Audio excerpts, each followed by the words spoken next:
ವೀಕ್ಷಕರೇ, ಕರ್ನಾಟಕ ರಾಜ್ಯ ಸರ್ಕಾರವು ಸರ್ಕಾರಿ ಹುದ್ದೆಗಳ ನೇಮಕಾತಿಯನ್ನು ಶುರು ಮಾಡಿದ್ದು ಸರ್ಕಾರದ ವಿವಿಧ ಇಲಾಖೆಗಳಲ್ಲಿ ಖಾಲಿ ಉಳಿದಿರುವಂತಹ ನೇರ ನೇಮಕಾತಿ ಹುದ್ದೆಗಳ ಪೈಕಿ 56,432 ಹುದ್ದೆಗಳ ನೇಮಕಾತಿ ಪ್ರಕ್ರಿಯೆಗೆ ಚಾಲನೆ ಸಿಕ್ಕಿದ್ದು, ಮುಂದಿನ 30 ದಿನಗಳಲ್ಲಿ ನೇಮಕಾತಿಯನ್ನು ಮಾಡುವಂತೆ ಸರ್ಕಾರ ಆದೇಶ ಹೊರಡಿಸಿದ ಬೆನ್ನಲ್ಲೇ ಪ್ರಥಮವಾಗಿ ಪೊಲೀಸ್ ಇಲಾಖೆಯಲ್ಲಿ 8,176 ಹುದ್ದೆಗಳ ಭರ್ತಿಗೆ ಚಾಲನೆಯನ್ನು ನೀಡಲಾಗಿದೆ.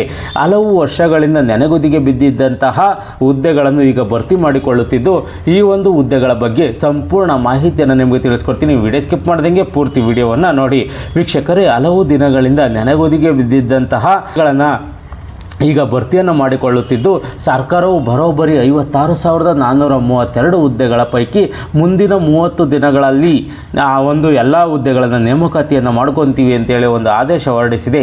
ಈ ಒಂದು ಆದೇಶ ಹೊರಡಿಸಿದ ಬೆನ್ನಲ್ಲೇ ಪೊಲೀಸ್ ಇಲಾಖೆಯಲ್ಲಿ ಖಾಲಿ ಇದ್ದಂತಹ 8,176 ಹುದ್ದೆಗಳ ನೇಮಕಾತಿಗೆ ಚಾಲನೆಯನ್ನು ದೊರೆತಿದ್ದು, ಹಾಗಾದರೆ ಯಾವೆಲ್ಲ ಹುದ್ದೆಗಳು ಅಂತೇಳುವವರೆಗೆ ನಾವು ನೋಡೋದಾದರೆ, ಪೊಲೀಸ್ ಇಲಾಖೆಯ DSI ಈ ಒಂದು ವಿಭಾಗದಲ್ಲಿ 20 ಹುದ್ದೆಗಳು, APC ವಿಭಾಗದಲ್ಲಿ 1,650 ಹುದ್ದೆಗಳು, ಸಿವಿಲ್ PC ವಿಭಾಗದಲ್ಲಿ 4,110 ಹುದ್ದೆಗಳು, KSRP PC ವಿಭಾಗದಲ್ಲಿ 2,032 ಹುದ್ದೆಗಳು, KSISF-PC ವಿಭಾಗದಲ್ಲಿ 364 ಹುದ್ದೆಗಳು ಖಾಲಿ ಇದ್ದಾವೆ. ಈ ಒಂದು ಹುದ್ದೆಗಳಿಗೆ ಶೀಘ್ರದಲ್ಲೇ ಭರ್ತಿಯನ್ನು ಮಾಡಿಕೊಳ್ಳಲು ಸರ್ಕಾರ ಚಾಲನೆಯನ್ನು ನೀಡಿದೆ.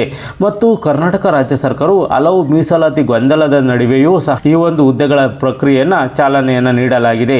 ಮತ್ತು ಈ ಒಂದು ಹುದ್ದೆಗಳಿಗೆ ಯಾರು ಅರ್ಜಿಯನ್ನು ಸಲ್ಲಿಸಬೇಕು ಅಂದ್ಕೊಂಡಿದ್ದೀರಾ, ಈ ಒಂದು ಪೊಲೀಸ್ ಇಲಾಖೆಯಲ್ಲಿ ಹಲವು ವರ್ಷಗಳಿಂದ ಹುದ್ದೆಗಳಿಗೆ ಕಾಯುತ್ತಿದ್ದೀರಾ, ಈ ಒಂದು ಸುವರ್ಣ ಅವಕಾಶ.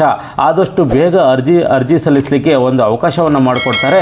ಆದಷ್ಟು ಬೇಗ ಈ ಹುದ್ದೆಗಳಿಗೆ ನೀವು ಈಗಲಿಂದಲೇ ಪ್ರಿಪ್ರೇಷನ್ ಮಾಡ್ಕೊಳ್ಳಿ.